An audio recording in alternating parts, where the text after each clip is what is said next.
the focus is one of the things that I did for Jess, which is why you should refer me, is one of the things I do is I educate people and not really sell people. Because I've understood that the better informed somebody is, the better client they're going to be. Only after that, if you're informed, you understand, you see what we do, if you're interested, then you decide if you want to hire me. Right? And then it says, one of the things I'll work like heck. I don't say that, because that's not my terminology. Like I'd say, I'll work my balls off. No, I don't say that. But I work like heck for you. I'll work like heck forever, right? And never charge, this is the key, and never charge you any monetary fee.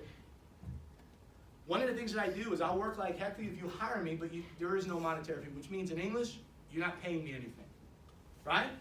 And so, see where it says pause?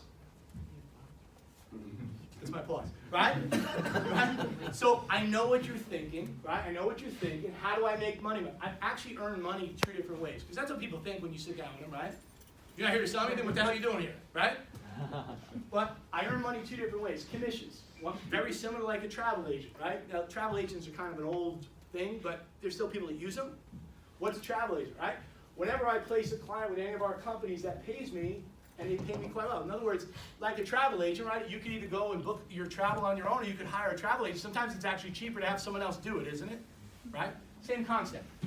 Also, the other way I get paid is I do ask for 5 or 10 warm referrals. All my clients provide me with warm referrals. Right. I don't advertise. This is the way I grow my business. It's very important to me. By the way, you're a warm referral. The reason I'm on the phone with you right now is I sat down with Jess. Jess was referred to me by somebody else. So I do business and I'll work like heck for you, and I don't ever charge a monetary fee. And all I ask is all of my clients who hire me, they don't pay me anything. All I ask is they give me 5 or 10 warm referrals. Not somebody who's going to do business with me. Not someone I want you to recommend me or advocate me.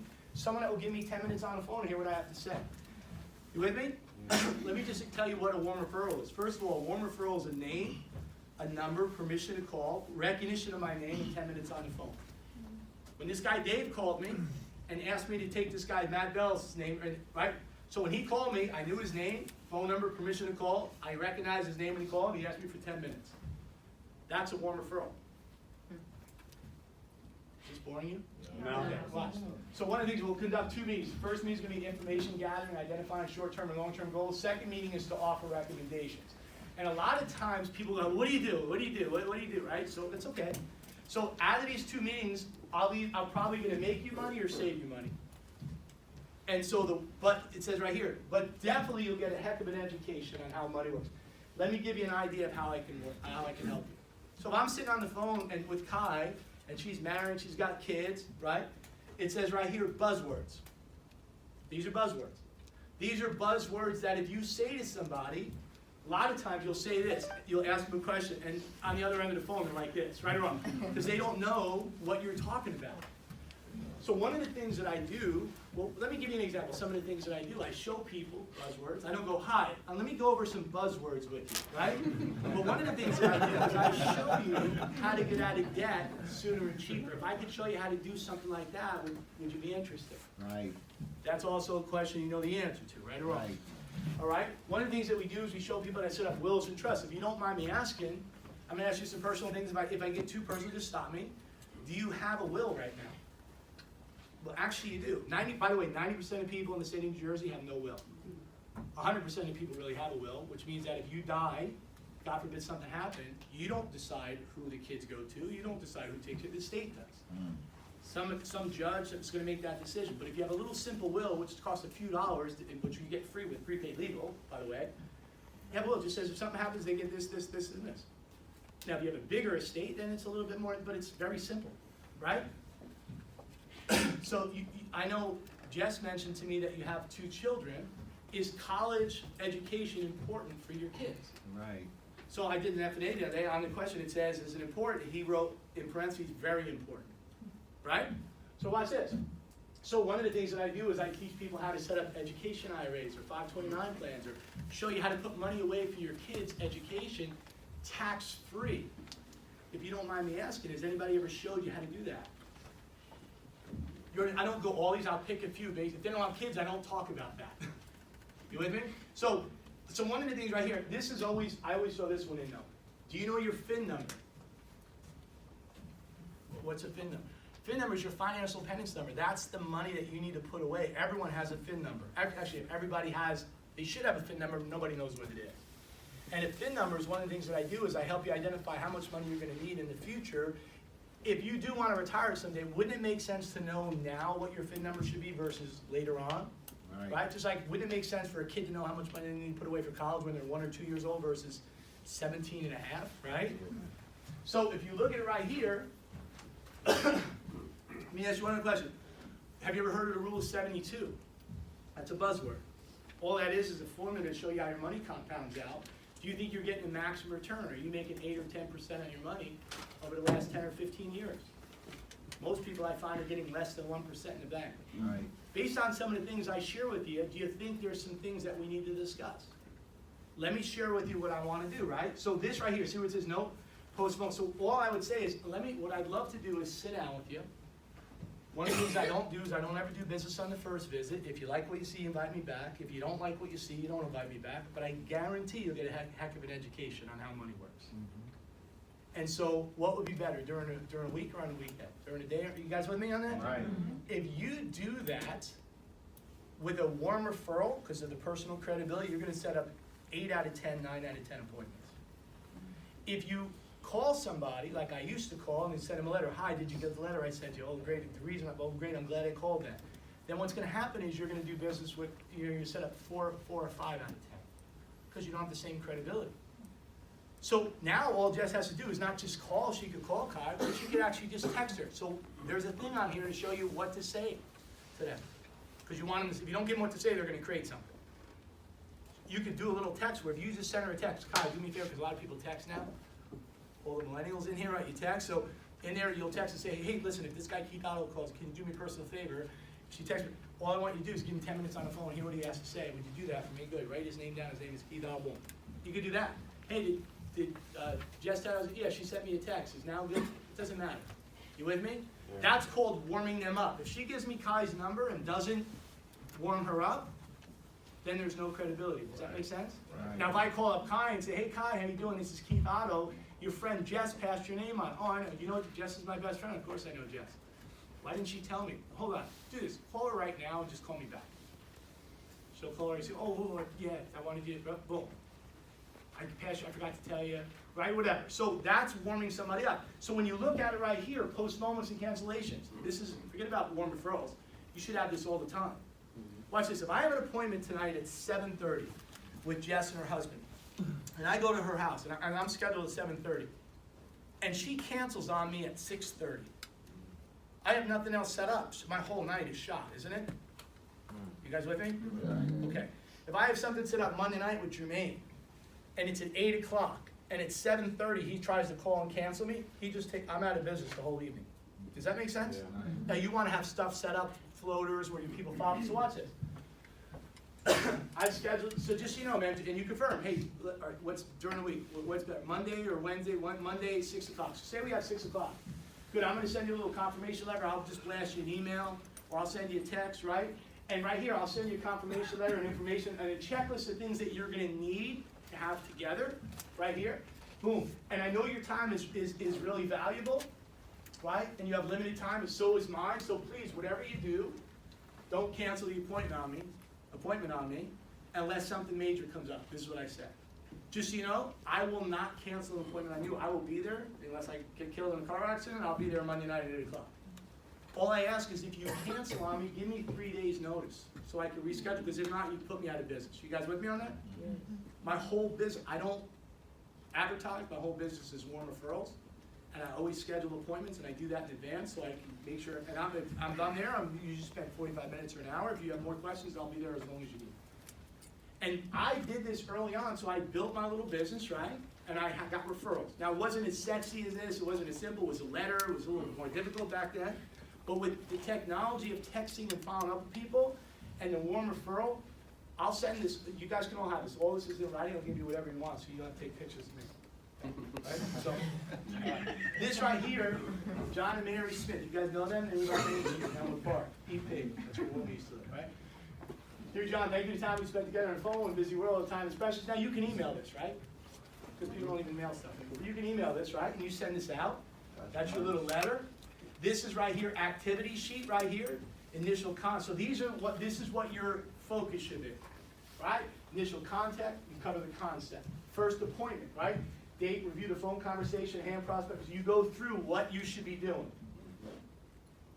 Second appointment, recommendations, finalized transactions, warm referrals, timetable for them. When I say warm referrals, by the way, every time I say to somebody, I'm not going to embarrass anyone, how many referrals did you get? How many referrals did you get? How many? Almost every time they talk about referrals for sales.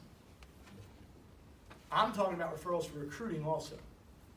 Who do you know, man? Who's the most ambitious? STEAM, S-T-A-M. Who's the most ambitious person? Who's the most enthusiastic person? Who knows in sales? Who knows a teacher? Who knows needs to make more money or is money motivated, right or wrong? Right. All right, I wrap up here. Always set up appointments for visits and calls, right? Day and night phone numbers, right? What's the best time to reach you? What's better during the day? Because sometimes people at work, they're not going to answer their cell. Call me at my job, or I can't get time during the day. So you don't call them during the day.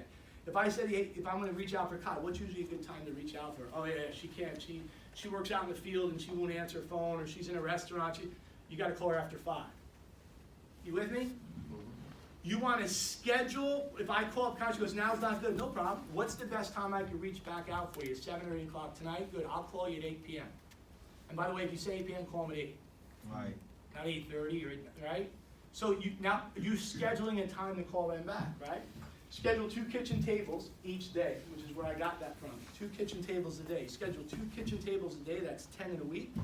If you schedule 10 in a week, 6 will happen. 4 will cancel. Either you'll cancel or they'll cancel. I left the airport last night. I had to get my hair cut last night. And I landed, my flight was an hour delayed. I got to the airport, which is why I hate flying commercial, by the way, but I got to the airport, and then I had an hour wait by my baggage. Because I had to pack other stuff because I'm going to Atlanta from here, so I don't usually bring stuff. I usually carry on, but I had luggage. Hour, I'm sitting there. Dude, where's the luggage? It's coming out, with a little delay. Hour. Then I got in the car to go to Closer to get my hair cut, and it's 25-minute, 30-minute drive. It took me an hour and 10 minutes because of bumper-to-bumper traffic. I don't know. So technically, I canceled the appointment. The lady says, I'll stay. She waited an hour for me, right? Wow. Because I gave her a bonus for Christmas. But the bottom line, she waited an hour. If that was a real appointment, I would have had to cancel that. Right. Right? So out of 10 appointments, 4 are going to cancel. Shit happens. 6 will go through. 4 will result in them doing an F&A with you. Sometimes people go through divorce. Sometimes they're having financial. This guy just lost his job, whatever. 4. Out of those 4 that become an F&A appointment, 2 will result in income protection, and 1 will be a recruit who's interested in coming on board. Nice. So 10 appointments a week is those are your full-time. If you're part-time, do 5 appointments a week, 1 a day. If you're spare time like I was when I first started, do 5 appointments every other week. Do 2 or 3 appointments. If you put in any freaking time, do 1 or 2. Does that make sense? Yeah. Right? 10 kitchen tables start, right? So then when you look, here's the agenda. First agenda, review the phone conversation, financial needs, homework. You guys with me? Right. Review goals and observations, recommendations, warm referrals, and then also timetable for warm. You give me Kai's name and number, and you say, hey, yeah, give her a call. I said, all right, I'm not going to call her until you tell her I'm going to ask her. You're going to ask her to call and ask her to take my call, Jess. So today's Saturday. You tell me, when should I call her? You don't have to call her today, but should I call her on Monday or should I call her on Tuesday? What will be the best time? I'm going to be crazy this weekend with my kids, so I'll call her. I'll send her a text, and I'll just text me back so I know you spoke to her. She'll text me. That's timetable for warm. She gives me Kai's number. Hot market, warm referral, great credibility, great financial credibility, and I call her and I go, hey Kai, how you doing? This is Keith Otto. Who? Keith Otto. Did Jess tell you? I don't really remember. Yeah, I spoke to her 9 years ago, and she said, so a referral is like a piece of fish in the refrigerator. It's actually nothing like a piece of fish in the refrigerator. But if your piece of fish is fresh and it's wild caught and it's fresh and it's just right, and it's there 7 years, don't eat that shit. Right or wrong? It's not going to taste good. Right here, this talks about activity. What is activity? Activity is about recruiting. Activity is about personal production. Recruiting is your annuity. Production is your income. What is your monitoring and value, goal setting, and accountability? You guys with me on this? Right. These are your warm referrals that you get. You with me? Right. This is old school, married people that are in our market, children, they got kids. You ever do that? They got kids. You go there, the kids are 60, right? Free college, right? Do me a favor. This is what he said. Do me a favor. Take his call, take her call, give him 10 minutes on the phone. No recommendation. Please don't qualify. Oh yeah, this guy needs insurance. This guy needs insurance. That's all right. All I want to do is have him take my call, give him 10 minutes on the phone. Right? And then this is your warm referral inventory, which you want to continue to grow. You with me? Yeah. Right. Any questions? Good. All right. Yep, those right there. And why am I sharing this with you? The goal is not for you to do this today, but the goal is this. You will learn our business, and you'll have more place to go than you have time to. But the challenge with sales is salespeople wake up broke every day. I don't care if you sell cars, if you sell houses, if you make big money, you sell investments. You're only as good as your last transaction. By the way, a job is a sale. You're selling your 40 hours a week for X amount of dollars. You get a pay increase, that means that you got enough for them to pay you for you to stay, and you do enough so they don't fire you, basically. And that's all that is selling back and forth, right? You want to put yourself in a position where you have leverage, and you create leverage, you put more hours in your day. So you want to learn this so you can duplicate, like we talked about, building districts that build districts. And then you focus on owning and operating. What you want to create is you want to create an agency that you own, that you don't have to pay anybody. Right. There's no payroll. I showed you my income earlier. I didn't show you my income. I'm showing you my income because we're in the same business. But if you look at my income, that's profit. There's no overhead. I have no overhead in any offices. I have less than 1% of my income is overhead. Fixed expenses. And I say it all the time, drug dealers don't make 99% profit. They gotta cut that shit up. You know what I mean? So 99% profit, that's a big difference, right or wrong, legally. Helping people help people. Right. You guys with me? Right. So the focus is, and this is your mission, have a friggin' awesome holiday if I don't see you.